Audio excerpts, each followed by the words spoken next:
I'm good, man. How are you? I'm great. I'm great. Happy to be here. Happy to be here too. Thank you for having me, dude. No problem. No problem. So, who is Akeda Keyz for anybody who may not know?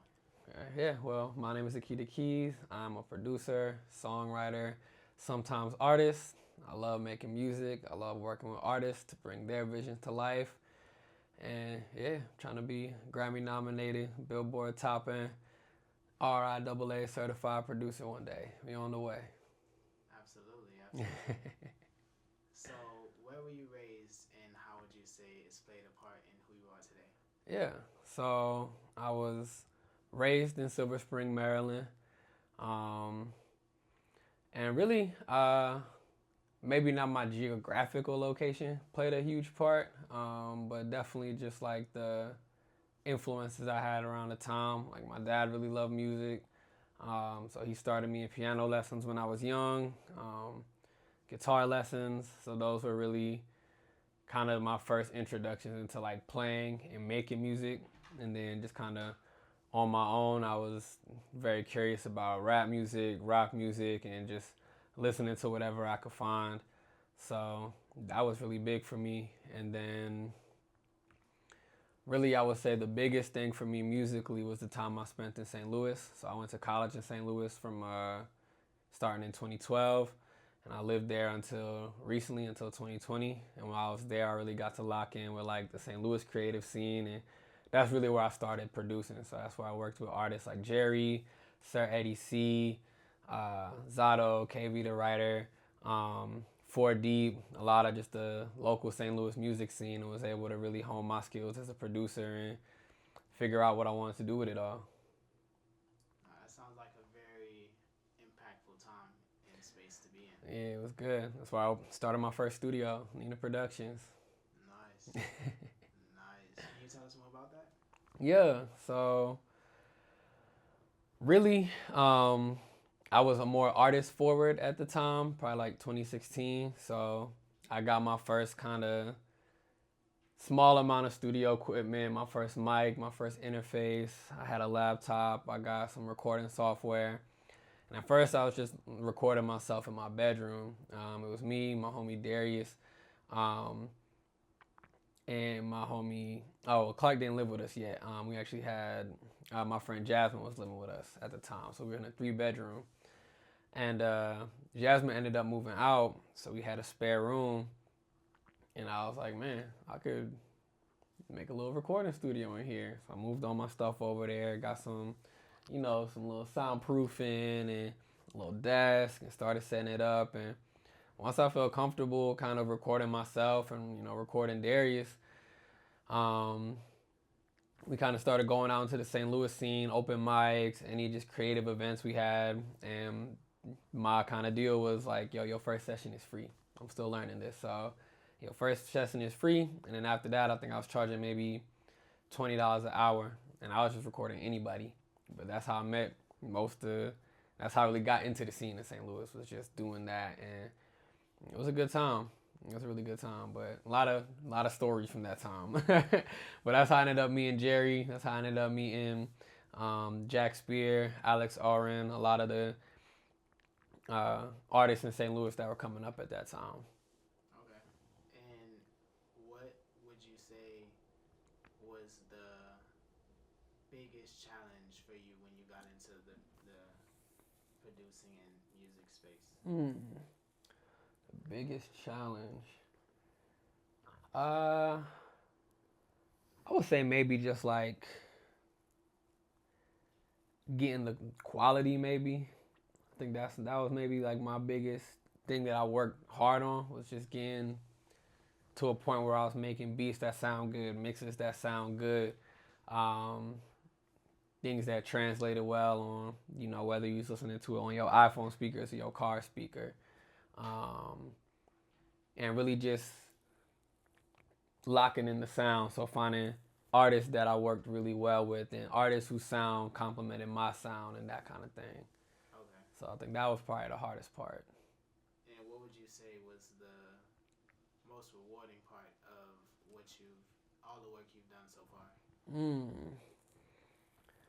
Um, I think on overall I think it's just making something that people love, and not even like listeners, really just the artists love. I think that's one of the biggest things that kind of keeps me in it is when you finish a song or you finish recording it and you can just see how happy they are. Cause like someone who makes music myself, like I feel that about myself all the time. Like I'll record a verse and hear, it's the coldest thing I ever did. You rap it back 100 times, and I love that feeling.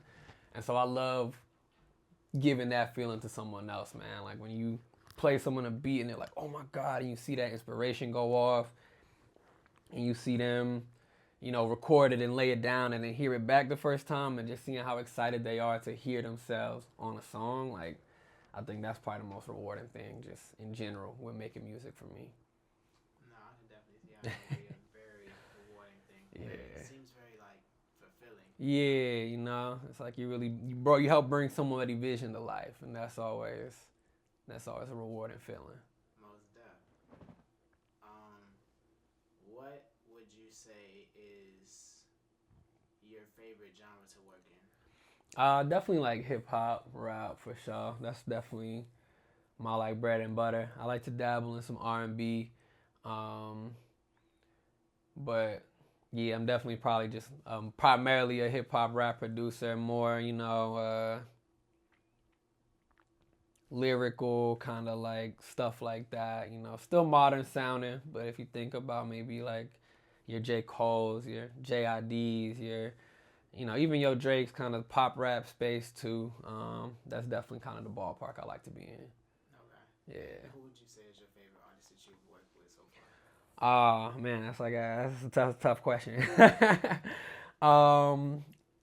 I'm gonna say off top, my favorites are my artist Jerry and my artist A Game. Those are my dogs, unequivocally.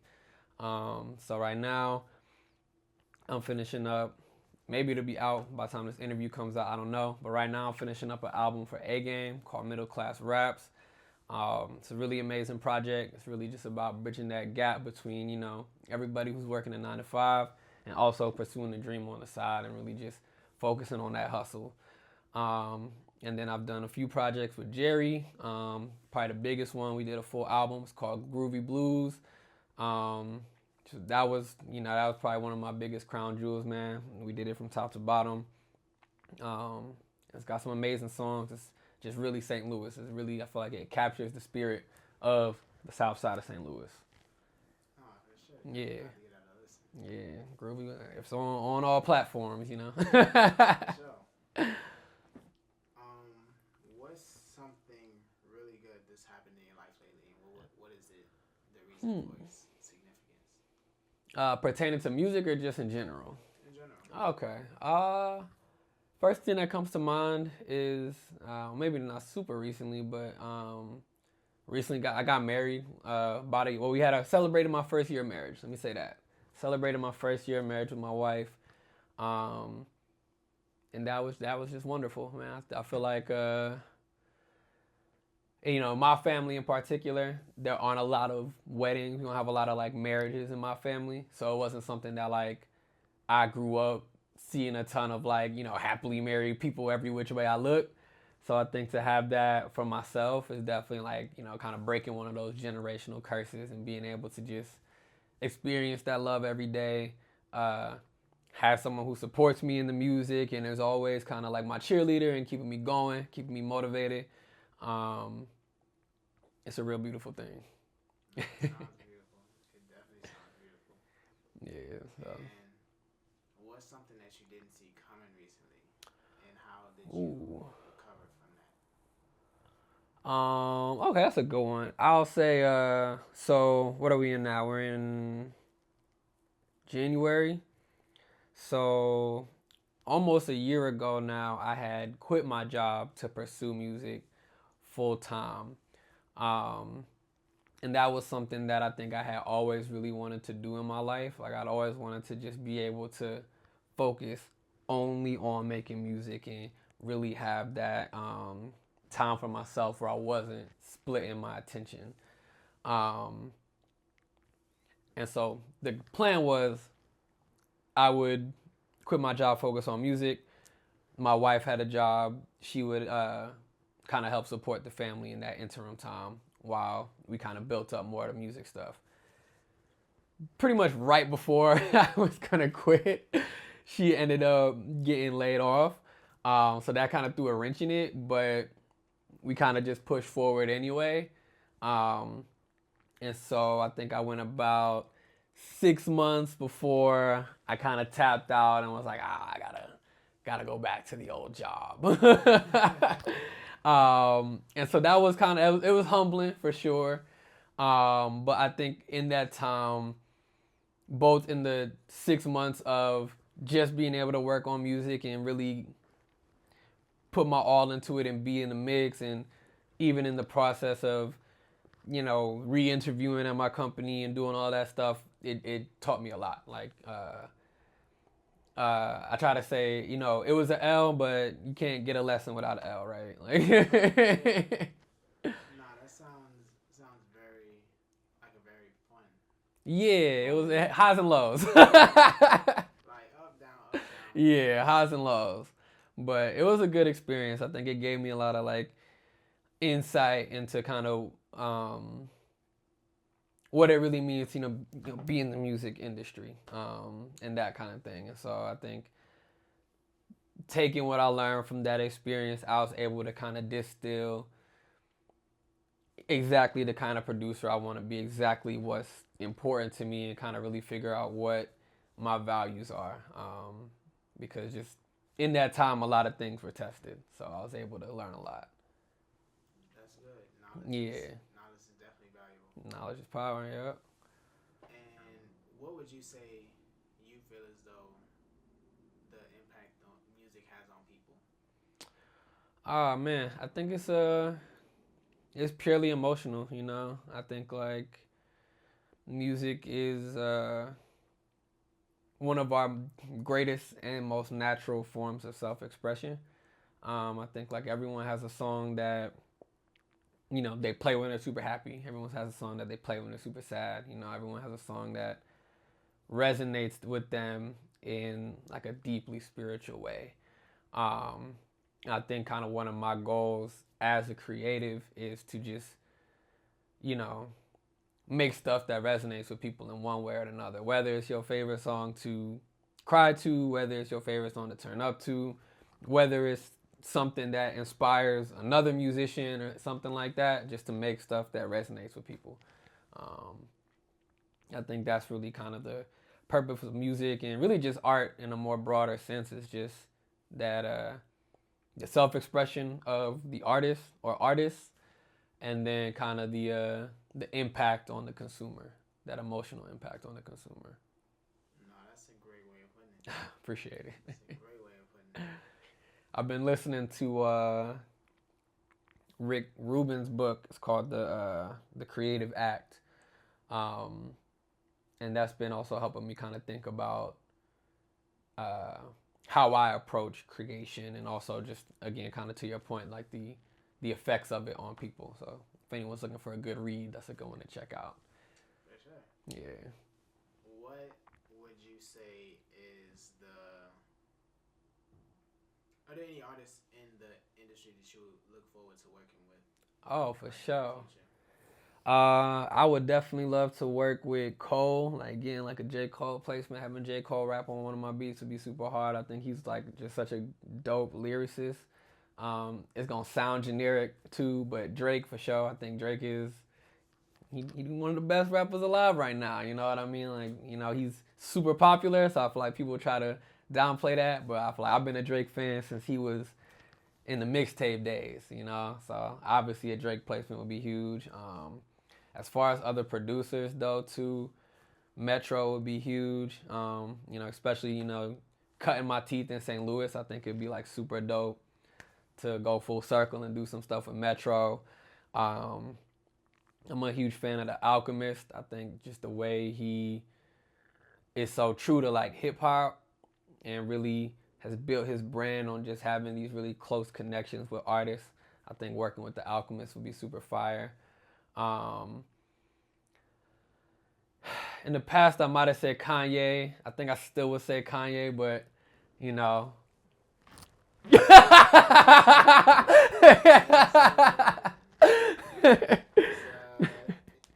got a lot going on. You got a lot going on, so yeah. But yeah, I think those would be my list for sure, just off top. All right, that's pretty nice list. Yeah, Have you ever?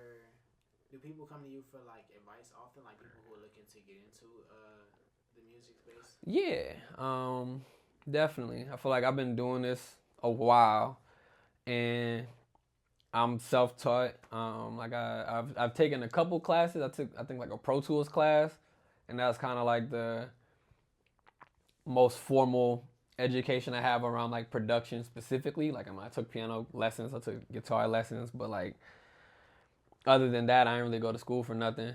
Um, and as far as figuring out not just like the musical component, but also the branding, like the marketing, how to get your name out there, all of that stuff. All of that was stuff I kind of just learned through trial and error. So I think a lot of people kind of see some of the stuff I do now. Younger producers, not younger maybe in terms of age, but just people who are just getting into it, and definitely kind of come and ask just, kind of how do you do X, how do you do Y kind of thing. Okay. And do you remember what your first song or beat was that you produced? The first beat I produced was probably when I was in high school. I had like I was a little slow to pick up on things. So like I like wasn't very like tech savvy, right? So like a lot of I'm like 29, so a lot of producers and people my age will tell you like, oh, like the first time I got into it was like I got a laptop, I got FL Studio, that was like my first. I had no idea what any of that was. Like I was like so old school thinking. I'm still thinking like beats come from like drum machines and like stuff like that. So I had really no context for how music was made. Again, I was more focused on rapping. But I remember I found this little website that basically would just let you arrange a bunch of loops. So they have like all these little music loops and little drum loops and stuff. And then you could record vocals. And so those were like the first songs I ever made. I had like a little like call center headset damn near that I like put into my computer. And I'd arrange these little beats. I can't remember the name. I remember there was one named after like a book we read in high school. It's called Glass Menagerie. It was a book we read. And I made some little beat and I recorded some vocals kind of inspired by this book we read. And that was like one of the earliest songs I remember like producing for myself. And what song was it? Do you have a song that after you made it, it was like, I can really do this. Like this is really, what was like the aha song? I think the aha song for me personally, again as like an artist and a producer, was I did a song in, I think, oops, let me fix that. Sorry, I think I was supposed to stop. I did a song in 2020, I think it was, called Lone Wolf. And I think that was the song that for me, I felt like this was the one. I did it. You know what I mean? I think in part, mainly because it also had me rapping on it. And I think that was like an identity I kind of like struggled to find. I had like kind of stopped rapping for a while to just focus on production and getting better at that part. And so that song felt like kind of like my full identity coming out. Like I made the beat, I rapped on it, I mixed it, I mastered it, and I put it out, and people liked it. And so it was like I kind of hit it all. It wasn't like, oh, I just did it. It was like I did it, and people liked it. And so I really felt like that kind of hit the nail on the head for me. No, I can definitely see how that would be a very, what's the word? Reassuring. Yeah. It was essentially the best of both worlds. Yeah, and like we did a video, people loved the video, and like I'm someone who like it took a while for me to figure out how to come across on camera as well. Like I'm someone who I feel like I'm a little camera shy. So also having a video that people liked, I felt like was like again, all of it was just like, oh, people like the video and seeing me rap and like all of that. Like it felt very good to get all of it done. No, I'm glad. I'm glad. Yeah. And when it's all said and done, what would you like your impact to be on this world and those you've Oh, encountered? that's a good one. Um, I think my impact, I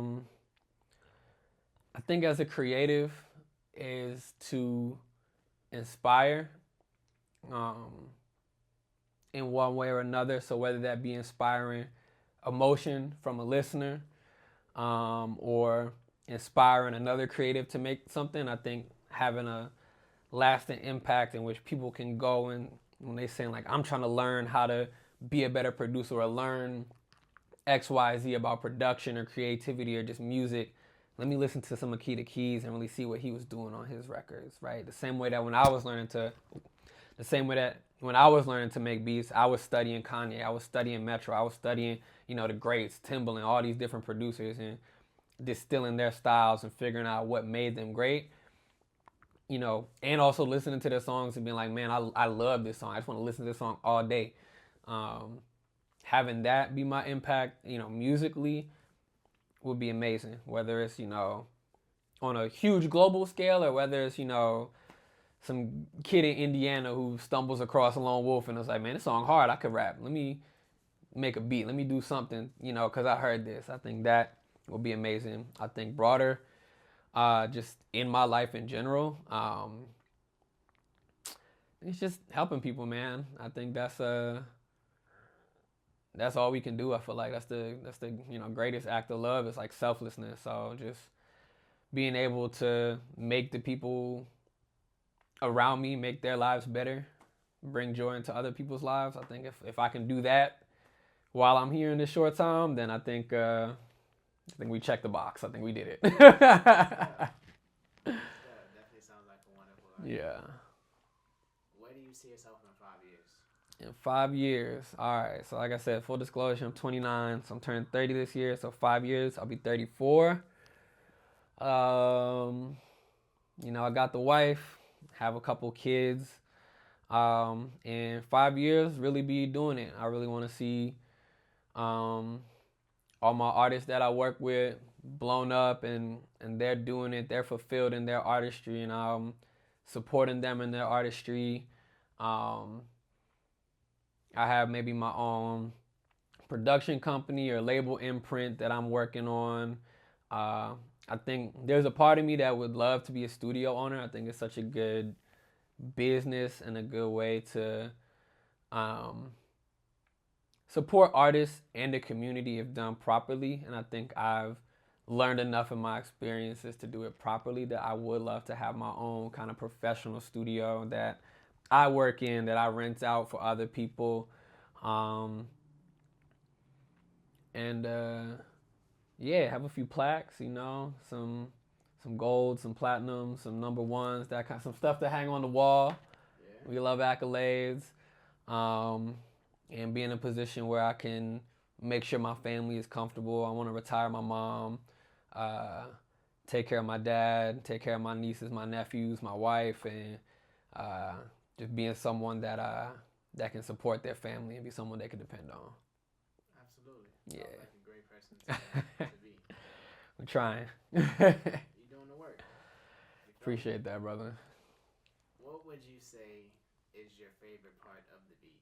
Is it the drums? Is it the Ooh. I think I'm a big melody person. I think drums carry energy, but I think melodies carry like emotions, right? Like I think there are like, I'll put it this way, I don't think any drums have ever made someone want to cry, right? Like I think it's the music that does that. It's the notes, it's the harmonies, it's the chord changes. Those are the things that evoke the emotion. The drums is gonna keep your head nodding, keep you moving. But I think really the chords and the structures, those are the things that really evoke the feeling from a listener. No, that's a great way of putting it. Thank you. That's a great way of putting it. And is there any instruments that you don't know how to play now that you would like to learn? Ooh, that's a good one that I don't know now. I've always thought it would be fun to play violin. Um, I've heard it's like a very difficult instrument to learn, but I think that would be one that I would like maybe in like my old retired age or something, you know. Just tackle it. Yeah, like why not try to become a violinist? I think that would be the one. And how many instruments do you know how to play now? Uh, I would say I know how to play probably like four decently. So I play piano pretty well, pretty decent at guitar. And then if you count bass guitar as like another instrument, I can play a little bass. And then I'm probably very, very rusty, but I know my way around a drum set. I did when I was in high school, I did percussion ensemble, and I'd never played drums before, but I didn't want to join choir because the choir boys had these like bright yellow ties that I thought were really embarrassing, and I didn't want to wear it. But I wanted to get a music credit. You get a music credit without taking a music class if you did one of those things. So I did percussion ensemble to get my music credit, but I'd never played drums. So it was like three dudes who were like very proficient drummers and then me. And so they would have me playing like the triangle and shit. And I found that was equally embarrassing as wearing the tie. Was like everyone, and I'm here, ding, ding, ding, ding, ding, ding, ding. And so I started coming early and just trying to figure it out and like learn the coordination so that like I could get off the triangle and the bongos and stuff and get a drum and get on the drums. And so it took a while, but I got decent enough, and I had like great help from the other guys on the squad and the instructor. He was very supportive. But in a few months, I was able to be decent enough that I was able to also be on the drums. One of the dudes graduated, a drum opened up, he was in there. You said what? I said, in there like swimwear. In there like swimwear, brother. Like yeah. So so it's been a very long time since I've actually played the drums, but I still count it. Yeah. No, that's actually hilarious. a lot of the things in my life are driven by shame or just like pure self-reliance. Like either like, oh man, I'm like way too embarrassed to do this, I'm gonna figure something else out, or like I don't want to depend on other people, I'm gonna figure something else out.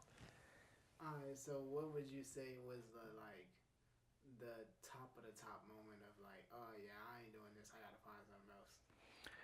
Oh, like musically, for me it was, so again, I was mostly rapping up until probably like 2016, 2017. And what really made me kind of lock in on producing and recording at first for just myself was all the people that I was doing stuff with were in Maryland. Like I had a friend in high school who used to make my beats, and another friend in my high school who used to record me. Now I was in St. Louis. And when I used to go home for breaks, you know, I used to pay him maybe like $60 to record me, that kind of thing.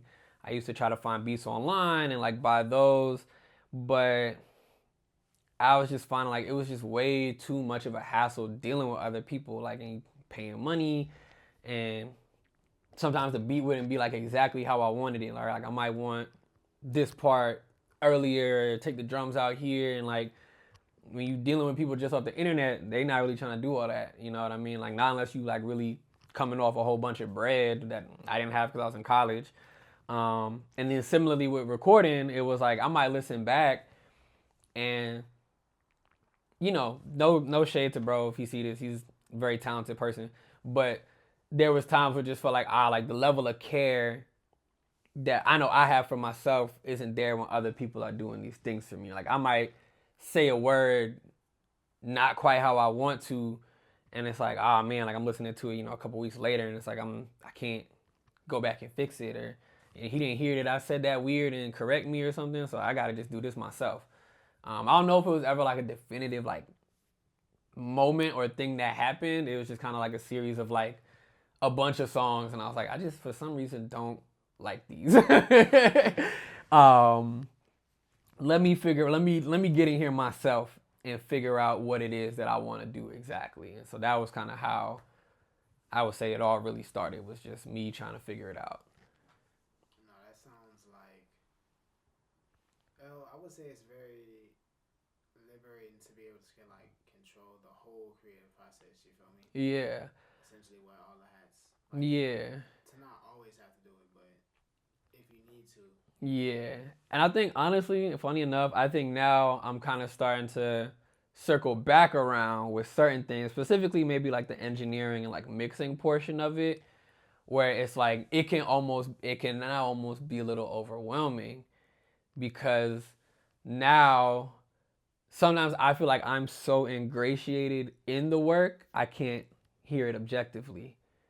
Like, because I made the beat and I recorded your vocals and I did everything, I almost feel like I'm always gonna kind of think it sound good, because I'm so hands deep in it. So now sometimes I haven't found this person, but sometimes I find myself wishing there was just like I had like some really trusted third party who was more talented than me at like just mixing and stuff, that I could say like, hey, like what do I need to fix here? What sounds off? What else can we do? I don't know if I have that person yet, but like I'm getting to that point where now I'm like so arms deep in it that I could almost use someone pulling me out of it a little bit to say like, no, that is too much, or whatever it is, Like almost too invested. So like. Yeah, like you kind of lose your objectivity a little bit. Yeah. So, I still like doing all the stuff. I still love that level of control, but it's just sometimes like certain songs, like there's certain songs that I do um, for myself and with artists, where I feel like I wish there was just someone else who I really, really, really trusted in that way, like in like a technical way, to say like like I'm gonna come in there and and do all that, but it's hard. No, I think that person is definitely gonna find it. Yeah, it's gonna come. It's gonna come in time. So, if you out there, you know. Make your way. Yeah. Alright. What would you say is the coolest part about marriage? Oh, the coolest part about marriage, I think it's just having like a best friend that you just know, like, a ride or die for real, like someone who like, hey, like that person gonna be with you through thick if you do it right. For me, having someone who's like a real best friend who gonna be with you through thick and thin, um, in just extremely intimate ways, and that you're gonna really experience kind of the totality of life with. Like, you are gonna be with someone who again, in my relationship, in like a heterosexual relationship, you're gonna bring life into this world. You're gonna experience death together. You're gonna experience just the full gambit of human emotions with this other person. um and I think, like, even though it can be trying sometimes, it's really an amazing experience. So I think that would be kind of my favorite part. It's just having that kind of like, I don't think twin flame is the right word, but just that other kind of like that yin to your yang kind of thing. Yeah, no, it definitely sounds like Yeah. somebody who always has your back. Yeah, like someone who you just know gonna be there for you. No, for sure. And is there anything you would like to leave with the audience? Oh, anything I would like to leave for the audience, man. Yeah, I would say check out my music. Like I said, my name is Akeda Keyz. My most recent project is I released a beat tape called They Call Me Keyz, which is just some really nice, chill music to listen to if you're driving to work, if you doing your work, if you just want some chill background music. It's really great for that. Check out all the music I've done with my artist Jerry. We got Jiggy Keyz, we got Groovy Blues, we got Groovy Summer. Be on the lookout for Middle Class Raps, executive produced by me, performed by my artist A Game. And thank you for watching this. If you want to support me, you can follow me on Instagram at Akeda Keyz. It's at Akeda Keyz on all platforms. So that's Instagram, Twitter, I think also on Facebook and YouTube.